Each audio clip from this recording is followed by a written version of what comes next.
रावलपिंडी, इस्लामाबाद और गिरदोनवाह में मतला अबर आलूद, जुड़वा शहरों में आज तेज हवा और गरज चमक के साथ बारिश का इम्कान है। इस हवाले से मजीद बता रही हैं फौजिया अली।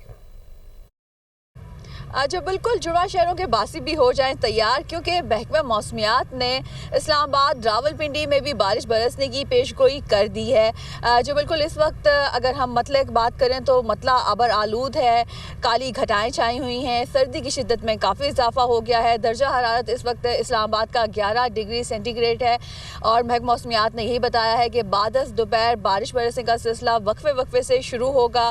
शाम और रात के औकात में भी बारिश बरसेगी और इस दौरान तेज़ मूसलाधार बारिश का भी इम्कान जाहिर किया जा रहा है।